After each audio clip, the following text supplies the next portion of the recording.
Hi everyone, good morning, good afternoon, and good evening from whichever part of the world you are, and welcome to this small presentation, a primer on emotional profit, or EP as I would like to call it. I believe this is a science that gives your organization the human advantage. The agenda of today is as follows. We begin with an introduction, then we come to the definition of EP. We will see how why is it so important in today's organization, and then we get into some ideas on how EP can be measured. Emotional profit was a concept that was developed by me. My name is Nita. I am your presenter for today. The goal of the session is to turn chaos into clarity and make you understand the true meaning and value of measuring emotional profit. Business evaluation systems are becoming outdated. Why, you may ask? Now you know all corporations have performance evaluation systems in place in some shape or size. These systems are vital in shaping the organizational strategy and evaluating organizational objectives. Now, these evaluation criteria are most often based on facts and figures with a large emphasis on financial impact. But in today's technology driven world, where industries are becoming increasingly fragmented, with automation playing a huge part, where is the role of human creativity and ingenuity? Can the human contribution to the workforce be equated to that of a robot or an automated software? Oh, I don't think so. The emotions is what differentiates us. It is what differentiates the human beings from robots, and that is highly, highly underrated. Business evaluation systems need to be looked at as they play a vital role in shaping the organizational objectives and guiding the overall strategy. Now, before I take you to the definition, I want to show you a little survey that I conducted, comprising of just one question, but an important one nevertheless. I asked a variety of people from different levels, from different organizations, what do you understand by the term emotional profit, or what does it mean to you? Well, I thought the words were easy and understandable, and most of them would have a general idea of what I was talking about. But I was really surprised at the response. I have put up some of the most relevant response or answers on the slide. You can take a look at them. Now, this got me thinking. Now, how do I really define emotional profit in a way that it makes sense to everybody, right from the junior most person to the senior most person? So, here goes. Emotional profit may be defined as the emotional advantage or the edge an organization has developed in the physical year. It's very often the intangible, non financial aspect of the business. Take, for example, culture of innovation, intellectual capital, creativity, customer relationships, supplier and trade relationships and dealings, senior management relationships,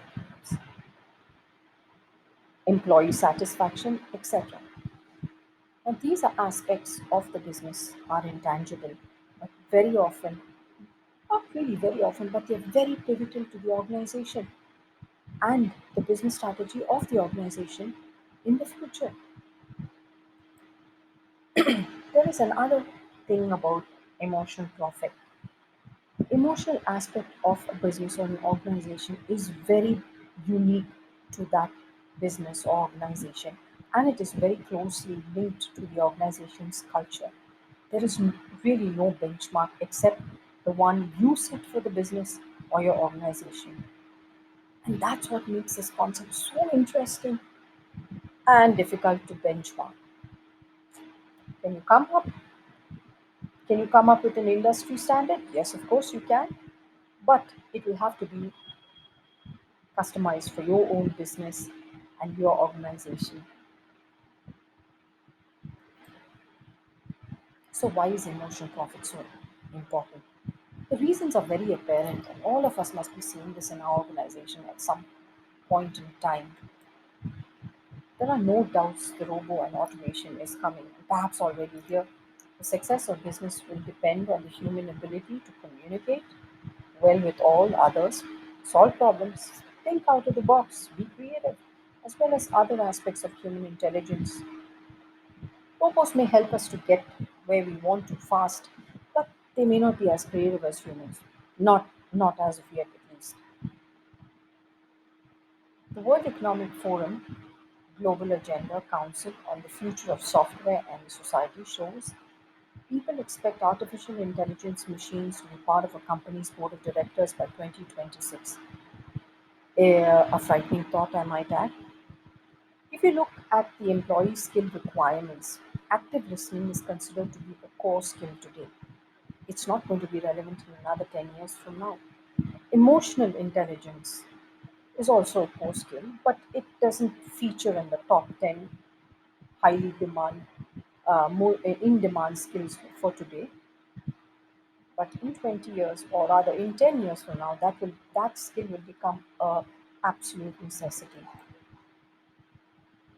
So, can emotional profit be measured? The answer is absolutely yes. You can measure it in two ways. You can use an emotion scale that indicates how happy or dissatisfied a consumer is, or and you can link those numbers to financial performance via a formula. Take a look at that nice little formula that I put up on your screen. Now, that formula has taken into consideration just one parameter, which is basically the emotional profit of customer and employee satisfaction.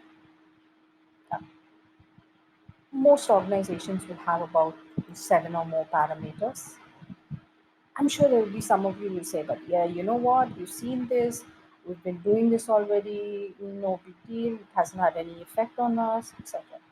Now, don't get fooled by that deceptive little simple formula. Our next question to you is: It's good. It's good to know how customers feel about your organization, but what about the employees who make that customer happy?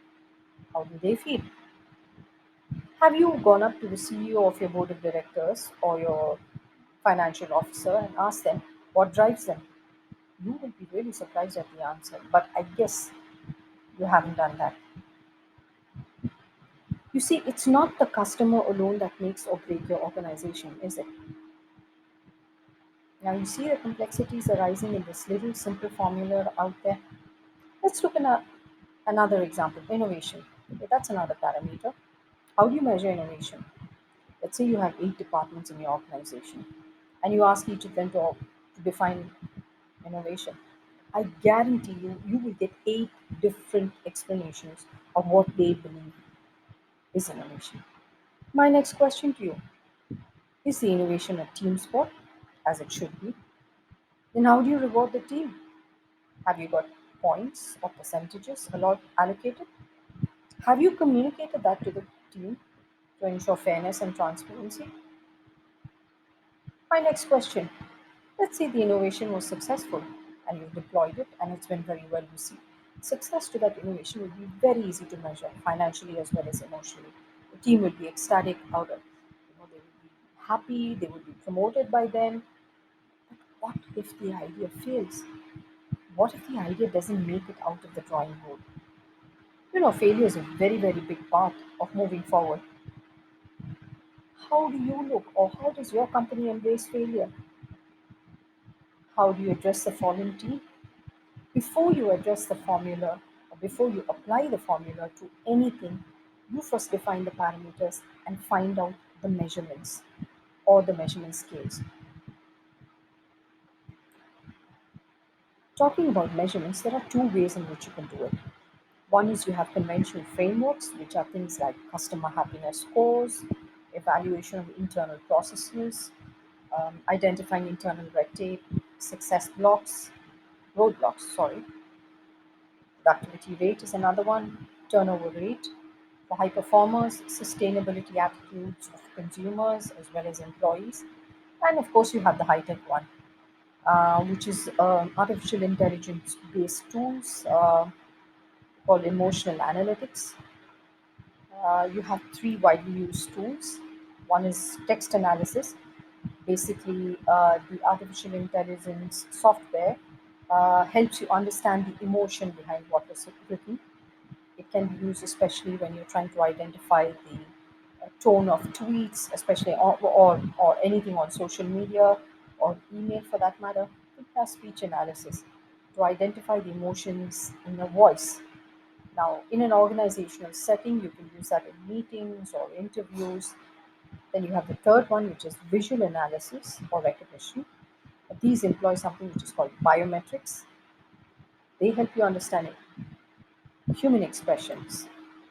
These machines can be primed to pick up micro expressions, so there is really no fooling these machines. So these are just examples. Your company may have a whole lot of these measures in place or scales in place for that matter. You just need to know how and when to use them, like in the case of measuring emotional profit of your company. So, in conclusion, measuring emotions for your business is nothing short of a game changer. Today, with massive investments in technology, the world of emotions is going to change the business model. Remember, any relationship that involves people has to involve emotions. How people feel, how a person feels about your product or business directly influences their rational response to it. The importance of emotion making in rational decisions should not be underestimated, nor should their impact on success and positive business outcomes.